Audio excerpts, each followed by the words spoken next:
এগুলো আবার কি নিয়ে এলে? মনে হচ্ছে ধানের বস্তা।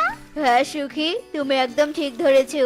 দূরের বাজারে গিয়েছিলাম ধানের বীজ কিনতে, তুমি বাড়িতে ছিলে না, তাই তোমাকে না বলে চলে গিয়েছিলাম। চলো এবার ধানের বীজগুলো জমিতে ছিটিয়ে দিয়ে আসি। ধানের চারা বের হলে জমিতে লাগিয়ে দিব। হ্যাঁ চলো তাহলে যাওয়া যাক। কালু দেখো, সুখী আর কবুতর মনে হয় এবার জমিতে ধান চাষ করবে।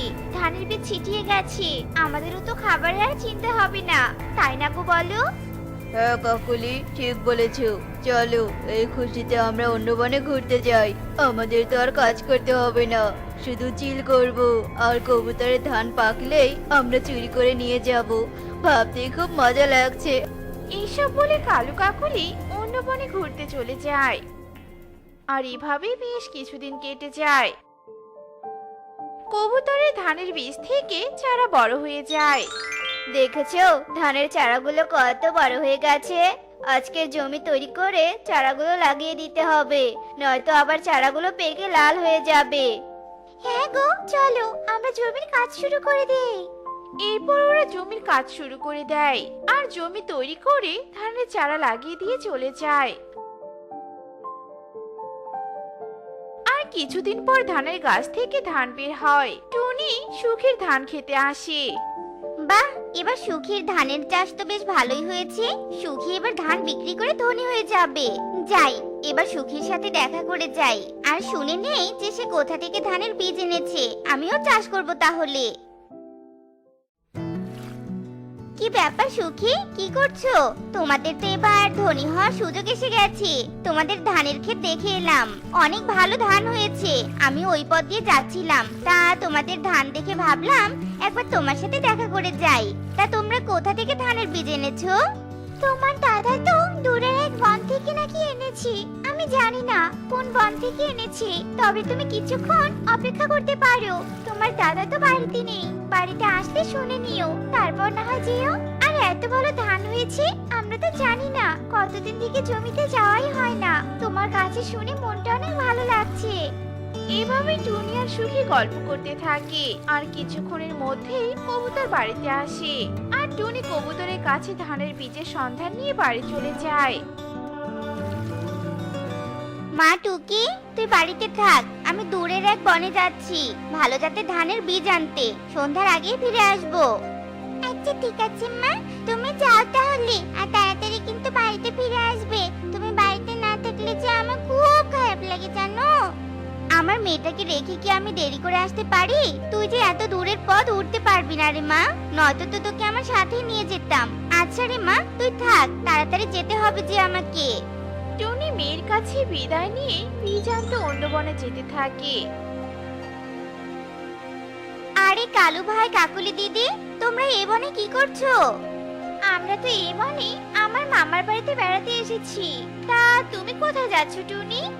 আমি এ বনে ধানের বীজ নিতে এসেছি। সুখীদের ধান চাষ অনেক ভালো হয়েছে। কবুতর নাকি এ বন থেকে ধানের বীজ নিয়ে গেছে, তাই তো আমিও এ বনে বীজ নিতে চলে এলাম। ও আচ্ছা, তাই নাকি? যাও তাহলে, আমরা আজকেই বাড়িতে যাব। বেশ কয়েকদিন হলো এসেছি তো। আজকে মনে হচ্ছে এক্ষুনি বাড়ি যেতে হবে কাকুলি। কবুতরের ধান নাকি বেরিয়েছে, কয়েকদিনের মধ্যেই পেকে যাবে। আমাদের সুযোগ বুঝে ধান চুরি করতে হবে, না হলে না খেয়ে দিন কাটাতে হবে। না না কালু, আমরা না খেয়ে দিন কাটাতে পারবো না। চলো আমরা তাড়াতাড়ি বাড়ি ফিরে যাই। কালু, সত্যি তো অনেক ধান হয়েছে। এখন শুধু পাকার অপেক্ষা থাকি, পাকার সাথে সাথে আমরা কেটে নিয়ে যাব। এখন বাড়িতে গিয়ে অপেক্ষা করতে থাকি। এরপর কালু কাকুলি বাড়িতে চলে আসে আর এভাবেই আরো কয়েকদিন কেটে যায়। আর কবুতরের ধানও পেকে যায়।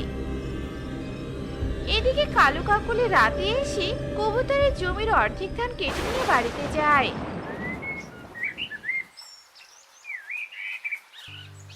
একে আমাদের জমির অর্ধেক ধান দেখছি চুরি হয়ে গেছে। কে করলো এত বড় সর্বনাশ? আমাদের এত বড় ধান হয়েছে এবার, আর চোর এসে অর্ধেক ধান নিয়ে গেল। চোর দূরের কেউ নয় সুখী, আমার মনে হচ্ছে কাছের কেউ। আমাদের এই চোরকে ধরে উপযুক্ত শাস্তি দিতে হবে, নয়তো এভাবে বনের আরো পাখিদের ফসল চুরি করবে। আমার মাথায় তো কোনো বুদ্ধি আসছে না, কিভাবে যে চোর ধরবো। কবুতর ভাই, কি হয়েছে? তোমাদের ধান এত ভালো হয়েছে, তবু তুমি চিন্তা কেন করছো? কি বলছো এসব? এতগুলো ধান চুরি হয়ে গেছে? চোরের দেখছি খুব সাহস, জমির অর্ধেক ধান কেটে নিয়ে গেছে। এভাবে তো বনের আরো পাখিদের ধান চুরি করবে। আর আমি তো অল্প কিছু জমিতে ধান চাষ করেছি, আমার ধানগুলো যদি চুরি করে কেটে নিয়ে যায়, তাই আমাদের চোরকে ধরতেই হবে। হ্যাঁ টনি, এমন একটা উপায় বের করো যেন চোরকে হাতে নাতে আমরা ধরতে পারি। আমি কোনো উপায় বলতে পারছি না, তবে আমার জানা মতে উত্তরের বনে এক তান্ত্রিক বসে। সেই তান্ত্রিক হয়তো আমাদের কোনো উপায় বলে দিতে পারে। চলো আমরা বরং সেখানেই যাই। তান্ত্রিক বাবা, আমরা পাশের বন থেকে এসেছি, আপনি আমাদের একটু সাহায্য করুন বাবা। আচ্ছা বেশ, এবার বল তোদের কি সমস্যা হয়েছে, সব আমাকে বল দেখি, কিভাবে তোদের সাহায্য করতে পারি। এরপর টুনি সবটা খুলে বলে তান্ত্রিককে। সব শুনে তান্ত্রিক ধ্যান করতে থাকে। আমি জানি কে তোদের ধান চুরি করেছে, তবে এখন তোদের বলবো না, কারণ আমি চাই তোরা নিজের হাতে ধরে সরাসরি দেখবি।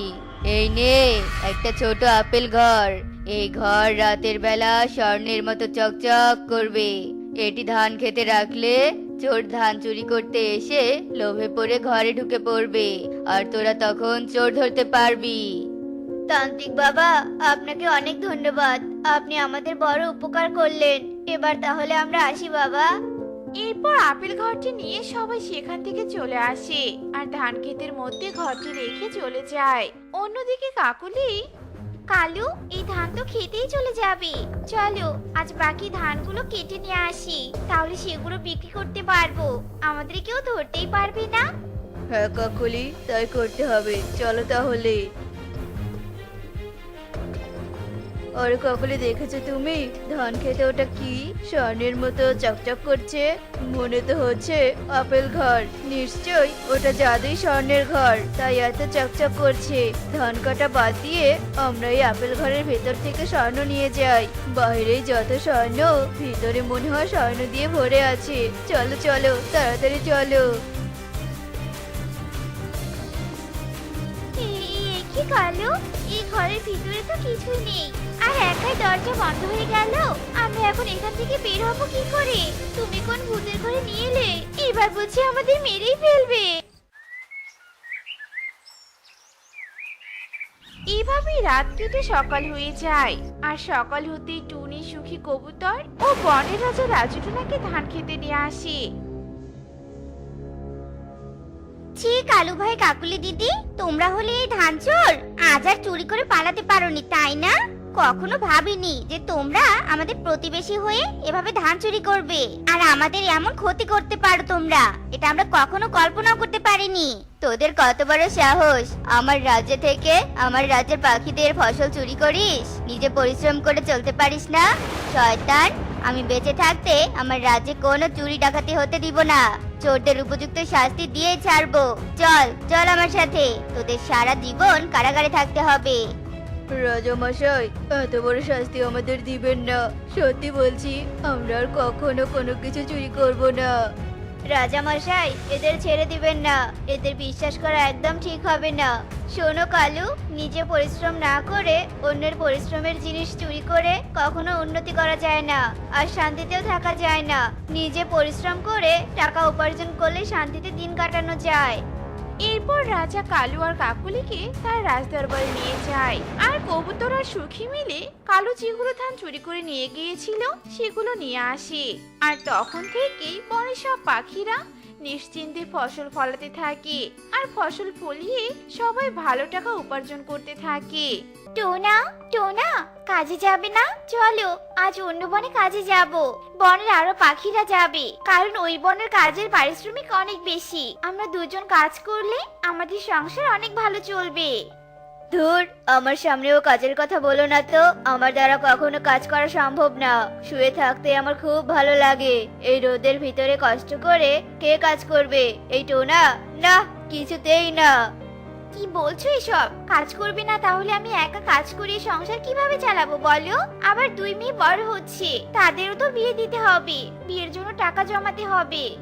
টুনি, তুমি কাজে গেলে যাও, আর না গেলে বাড়িতেই থাকো। তবুও আমাকে আর কিছু বলো না তো। আমার খুব ঘুম পাচ্ছে, আমাকে ঘুমাতে দাও। জানি না তুমি কবেই অলসতা ছাড়বে, আমি আর সহ্য করতে পারছি না। যাই, আমাকে একাই কাজে যেতে হবে, আর দেরি করা যাবে না। কালু, কালু, বাড়িতে আছো? বাইরে এসো তো, তোমার সাথে গোপন কথা আছে। হ্যাঁ দাদা, বলো কি গোপন কথা? আমি তো গোপন কাজ করার রাজা। বলো কি গোপন কাজ করতে হবে? আগে এই টাকাটা রাখো, তারপর সব বলছি। তোতা কালুকে কিছু টাকা দিয়ে তার কানে কানে গোপন কথা বলে দেয়। কাজ হয়ে যাবে দাদা, কোনো চিন্তা করো না। আমার কাছে কোনো ব্যাপারই না এসব কাজ করা। হ্যাঁ কালু, তোমার বিষয়ে সব জেনে তোমার কাছে এসেছি। তুমি আমার কাজ করার চেষ্টা করো। আমি তাহলে এখন আসি। কাজ না করে অগ্রিম টাকা পেলাম, হা হা হা হা হা। হাতে টাকা আসলে কি যে মজা লাগে তা বলে বোঝানো যায় না। যাই, এখন কাজে লেগে পড়ি।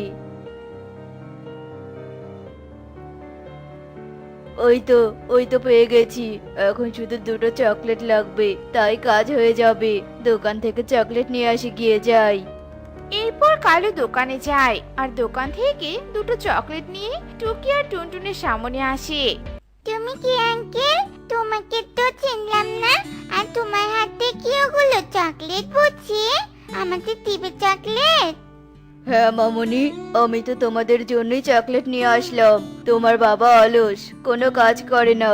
তোমার মা একা কাজ করে কি আর তোমাদের চকলেট কিনে দিতে পারে? তাই আমি তোমাদের জন্য চকলেট নিয়ে এলাম। আর আমি অচেনা কেউ নই, আমি এই বনেই থাকি। তোমার বাবা মা আমাকে ভালো করে চেনে।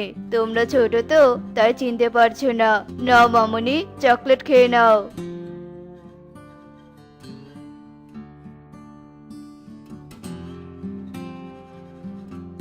আঙ্কেল, আঙ্কেল, তুমি এই চকলেট কোথা থেকে এনেছো? এত মজার চকলেট আমি কোনোদিনও খাইনি। আমাকে আরো চকলেট এনে দিবে? নিশ্চয় দিব মামুনি। এই চকলেটগুলো আমি অনেক দূরের বন থেকে এনেছি। আমার বাড়িতে এমন আরো চকলেট আছে। তোমরা 2 বোন আমার সাথে আমার বাড়িতে চলো, আমি তোমাদের অনেকগুলো চকলেট দিব। সত্যি আঙ্কেল, অনেক চকলেট দিবে? কি মজা, কি মজা। টুনটুন, আজ আমরা অনেক চকলেট খাবো আর মাকে সারপ্রাইজ দিব। মা তো অবাক হয়ে যাবে রে। এরপর টুকি টুনটুন খুশি মনে কালুর সাথে কালুর বাড়িতে যায় আর কালু তার ঘরে গিয়ে দরজা বন্ধ করে দেয়। আঙ্কেল, কই চকলেট? তাড়াতাড়ি আমরা চকলেট দাও। তোরা ভেবেছিস তোদের চকলেট দেওয়ার জন্য এখানে এনেছি? আমি তোদের বিক্রি করার জন্য এখানে ধরে এনেছি। জানিস, আমাকে এক পাখি তোদের জন্য অগ্রিম টাকা দিয়ে গেছে। এখন ওর কাছে তোদের দিয়ে আসবো। আর তোদের দুজনকে পেয়ে ঈগল খুশি হয়ে আমাকে বকশিশও দিতে পারে। এভাবে আমি অনেক ধনী হব। হা হা হা হা হা। কি বলছো এসব? আমাদের এগুলোর কাছে বিক্রি করে দিবে তুমি? এগুলো তো আমাদের খেয়ে ফেলবে। তুমি একটা মিথ্যেবাদী পাখি, আমাদের মিথ্যে বলে এনেছো। তোমার কখনো ভালো হবে না, কখনো না। দিদি, আমরা মরে যাব। আমার যে খুব ভয় করছে। মা বাবা, তুমি কোথায়? আমাদের বাঁচাও। এই চুপ কর, একদম কাঁদবি না। কাঁদলে কিন্তু তোদের জবাই করে এক্ষুনি ঈগলের কাছে দিয়ে আসবো। এই বলে কালু টুকি আর টুনটুনের হাত পা রশি দিয়ে বাঁধে। এদিকে টুনি তার কাছ থেকে বাড়ি ফিরে আসে। মা, টুকি, টুনটুন, কোথায় তোরা? তোদের মা এসে গেছে। আয় মা, এদিকে আয়। কি ব্যাপার? কাকে তো দেখছি না। এরা 2 বোন আজ এখনো ফেরেনি নাকি? যাই, মেয়ে দুটোকে বাড়িতে নিয়ে আসি। সুখী দিদি, আমার মেয়ে দুটোকে কোথাও দেখেছো? প্রতিদিন বিকেলে খেলা শেষ করে বাড়িতে যায়, আজ এখনো বাড়ি ফেরেনি। না টুনি, আমি তো তোমার মেয়েদের কোথাও দেখিনি। দেখো গিয়ে, হয়তো কোথাও খেলছে। এরপর টুনি তার মেয়েদের পুরো বনে খুঁজতে থাকে, কিন্তু কোথাও তার মেয়েকে খুঁজে পায় না। না পেয়ে সে বাড়ি ফিরে আসে। টোনা, টোনা, এবার তো ওঠো। টুকি আর টুনটুন কোথায় গেছে তুমি কি জানো? আমি তো পুরো বন খুঁজলাম, কিন্তু কোথাও যে পেলাম না। আমি তো জানি না, আমাকে ওরা বলে যায়নি। এত চিন্তা করছো কেন? হয়তো কোথাও আছে, কাল এমনি বাড়ি চলে আসবে দেখো। এই বলে টোনা ঘুমিয়ে যায়। আর মেয়েদের চিন্তায় টুনি যেন অস্থির হয়ে গেছে। তাই টুনি টোনাকে আবারও ডাকতে থাকে। টোনা, টোনা, তুমি আবারও ঘুমিয়ে গেলে। মেয়েদের ছাড়া তো আমার কিছুই ভালো লাগছে না। টোনা, চলো না, মেয়েদের খুঁজতে যাই। টোনা টুনির কথা সাড়া দেয় না। তাই টুনি একাই আবারও তার মেয়েদের খুঁজতে বেরিয়ে পড়ে। বুড়িমা, দুটো ছোট বাচ্চাকে দেখেছো? আমার বাচ্চা দুটোকে যে কোথাও খুঁজে পাচ্ছি না বুড়িমা। তোমার বাচ্চা হারিয়েছে? এই বনে তো একজন বাচ্চা চোর আছে। সে সুযোগ বুঝে বাচ্চাদের বিক্রি করে দেয় ঈগলের কাছে। তার নাম হলো কালু। ওই শয়তান কালু একসময় আমার ছোট মেয়েকে ধরে ঈগলের কাছে বিক্রি করে দিয়েছে। আমার কাছে কোনো প্রমাণ ছিল না, তাই শাস্তি দিতে পারিনি। তুমি বরং ওর বাড়িতে গিয়ে দেখতে পারো। হ্যাঁ বুড়িমা, যাচ্ছি। শোনো টুনি, ওই কালু তোমাকে দেখলেই তোমার বাচ্চাকে লুকিয়ে রাখবে। তাই তোমাকে অন্যভাবে ওর সামনে যেতে হবে।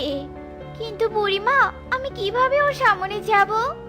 এরপর টুনি বুড়ির বুদ্ধিতে বৃদ্ধা সাজে। আর টুনি সেজে কালুর বাড়িতে যায়। বাবা, কি বানাচ্ছ এটা তুমি? এই বুড়িকে কিছুতেই বলা যাবে না যে দুটো পাখিকে খাঁচায় করে ঈগলের কাছে নিয়ে যাব, না হলে বুড়ি আমাকে ধরিয়ে দিতে পারে। মানে বুড়িমা, এই খাঁচায় করে ইঁদুর ধরবো, তাই খাঁচা বানাচ্ছি। তা তুমি কে বুড়িমা? তোমাকে তো চিনলাম না। আমি অনেক দূরের বন থেকে এসেছি বাচ্চা পাখি খুঁজতে। কেউ যদি বাচ্চা পাখি দিত তাহলে তাকে 20,000 টাকা দিতাম। 20,000 টাকা? বুড়িমা, আমার কাছে দুটো বাচ্চা পাখি আছে, দেখুন তো পছন্দ হয়েছে কিনা। বাহ, এগুলো তো কচি পাখি। আমি এমন পাখিকে খুঁজছিলাম। আমার খুব পছন্দ হয়েছে। শোনো, এই বনে আমার ভাইয়ের বাড়িতে টাকা রেখে এসেছি। টাকাটা এনে এদেরকে নিয়ে যাব। তাড়াতাড়ি এসো কিন্তু। এরপর টুনি সেখান থেকে চলে আসে। আর থানায় গিয়ে পুলিশকে নিয়ে কালুর বাড়িতে যায়। কি টুনি, তুমি আর পুলিশ কেন এনেছো? শয়তান কালু, তুই ভেবেছিস কি তুই একাই চালাক আর সবাই বোকা? টুনির বাচ্চাদের কিডন্যাপ করে বলেছিস পুলিশ কেন? এখন চল জেলে। জেলের ভাত খেলে তোর কিডন্যাপিং একেবারে শিক্ষা হবে।